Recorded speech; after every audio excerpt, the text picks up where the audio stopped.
एकदा बॉईल झालेलं अंडं किसून तर पहा.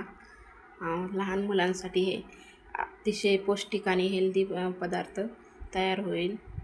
तर जर तुमची मुलं खात नसतील अंडे बॉईल केलेले किंवा वेगवेगळे पदार्थ, तर अशी बनवू शकता. तर चला व्हिडिओला सुरुवात करू. नमस्कार, मी रुपाली, माझ्या चॅनलला तुमचे स्वागत आहे. चला तर आपण हे 4 अंडे घेतलेले बॉईल करून, जास्त बॉईल करायचे नाही, थोडेसे जास्त म्हणजे कुकरमध्ये घेतलेले आहेत आणि माझ्याकडनं जास्तच झालेत बॉईल.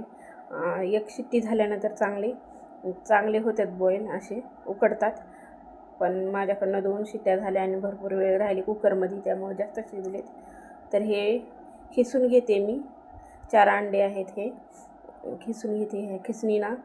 आणि हा पदार्थ खूप छान लागतो लहान मुलांना. वेगवेगळे पदार्थ म्हणजे अंडे उकडलेले किंवा पोळी, हा बुर्जी, ते खाऊन कंटाळा करतात ना, त्यासाठी मग असा वेगळा पदार्थ अवश्य बनवून देत जा तुम्ही.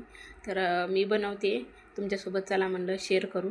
तर हे पहा, एवढे 4 अंडे खिसून घेतलेले आहेत. त्यामध्ये आपण आता थोडंसं हे सामान टाकायचं आहे.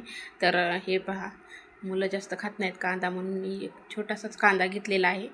ते पण छोटा छोटा कट करून घेणार आहे. पहा, छोटा छोटा कट करून घेते. छान लागतात, टेस्टी, आवडीनं खातील मुलं तुमचे पण. एकदा नक्की ट्राय करून पहा. तर मी बनवलेलं आहे हे आज, म्हणजे रविवारचा व्हिडिओ आहे हे.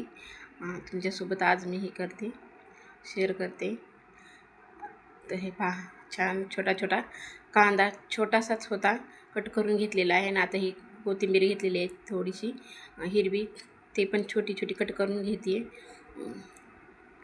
हे पहा, कट करून घेतली आहे कोथिंबीर आणि कढीपत्ता. आता यामध्ये टाकायचं आहे, खिसलेल्या अंड्याच्या खिसामध्ये टाकून घ्यायचा कांदा, कोथिंबीर. पहा, कांदा आणि कोथिंबीर, मसाला म्हणजे हळद, मीठ आणि थोडासा घरचा मसाला आणि बाहेरचा थोडासा मसाला टाकलेला आहे. आणि आता हे पूर्ण सर्व मिक्स करून घ्यायचं आहे. हे पहा, किती छान असं स्टफिंग झालेलं आहे आपलं रेडी.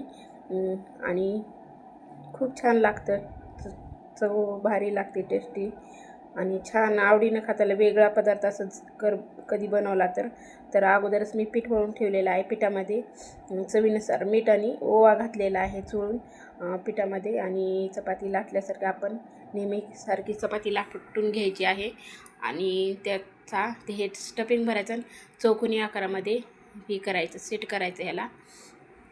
हे पहा, मी करून दाखवते तुम्हाला, एक करून आणि भाजून दाखवते एक, आणि बाकीच्या नंतर करते मी.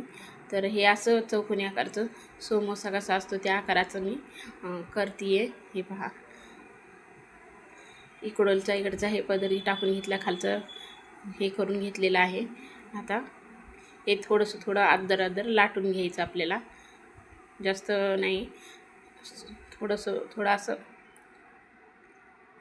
स्लो असं लाटून घ्यायचं थोडंसं. आणि भाजून घ्यायचा, तूप लावून किंवा तेल लावून, काही पण लावून तुम्ही भाजू शकता. पहा, थोडं जर लाटून घेतलेलं आहे, जास्त जर लाटलं तर ते बाहेर येण्याची शक्यता असते. तेल लावलेलं आहे तव्यावर तेल लावलं आणि हे भाजून घेते. आता एक तुम्हाला पूर्ण भाजून दाखवते मी, छान लागतं. चटणीसोबत द्या हिरव्या, किंवा सॉससोबत द्या, टोमॅटो केचपसोबत द्या खायला, मुलांना आवडीनं खातील मुलं. हे पहा, खरपूस होईपर्यंत असं भाजून घ्यायचं, किती छान असं.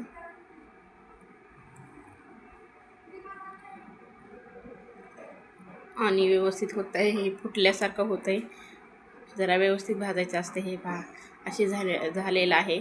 पराठा म्हणायचा आपण, अंडा पराठा. कसा वाटला तुम्हाला नक्की सांगा.